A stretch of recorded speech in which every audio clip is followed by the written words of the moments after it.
మనకు మనం అనుకుంటే పేదరికం నుండి బయటపడలేకపోవచ్చు అని అనుకుంటాం. కేరళ లాటరీ టికెట్ అంటే కూడా తెలియని కొండ కోన చెట్టు పుట్టను నమ్ముకుని అరకులోయలో ఉండే 3,66,000 మంది గిరిజనులందరూ కలిసికట్టుగా పేదరికం నుండి బయటపడగలరా? కానీ సాధ్యమైంది. ఒక కల మొలకెత్తింది. అది అరకు కాఫీ కథ. ఒకప్పుడు పేదరికం నుంచి బయటపడలేని గిరిజనులు ఇప్పుడు ప్రపంచానికే తమ రుచిని చూపిస్తున్నారు.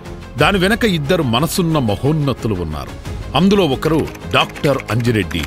డాక్టర్ రెడ్డిస్ ల్యాబొరేటరీస్ స్థాపకుడు. హైదరాబాదులో ఐటీకి ముందు ఫార్మాలో రెడ్డి ల్యాబ్స్ అభివృద్ధి గమనించిన అప్పటి ఉమ్మడి రాష్ట్ర సీఎం చంద్రబాబు తనకు తాను సీఈఓ ఆఫ్ ఆంధ్రప్రదేశ్ గా ప్రకటించుకుని ప్రభుత్వాన్ని కూడా ఆ సంస్థ అభివృద్ధితో పోటీ పడాలి అని పిలుపునిచ్చారు. దేశం మీడియా అంతా ఆశ్చర్యపోయింది. ఒక ప్రభుత్వం అంతర్జాతీయ స్థాయి వ్యాపార సంస్థ అభివృద్ధి రేటుతో పోటీ పడగలదా అని. ప్రైవేటు కంపెనీకి ధీటుగా ప్రభుత్వం పనిచేయాలనే సవాలది. 1998లో సీఎం ఆహ్వానం సలహా మేరకు నామ్దీ ఫౌండేషన్ బోర్డు చైర్మన్ గా డాక్టర్ రెడ్డి అంగీకరించడంతో నూతన అధ్యాయం ప్రారంభమైంది. దూరదృష్టి గల సీఈఓ చంద్రబాబు అవసరాన్ని గుర్తించి లాభాపేక్ష రహిత సంస్థగా నామ్దీ ఫౌండేషన్ ను తీర్చిదిద్దారు అంజిరెడ్డి గారు. చంద్రబాబు నాయుడి కళ అంజిరెడ్డి గారి నామ్దీ నాటిన కాఫీ ప్రపంచానికి అరకు మిరాకిల్గా తీర్చిదిద్దారు.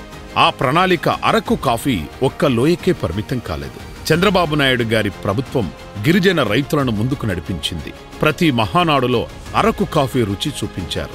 సచివాలయంలో అందుబాటులో ఉంచారు. కేంద్ర మంత్రులకు బహుమతిగా ఇచ్చి అరకు కాఫీ పేరు దేశమంతా వినిపించారు. కట్ చేస్తే అందాల ఫ్యాషన్ ప్రపంచం అరకు కాఫీ తాగడం ప్యాషన్ అయింది.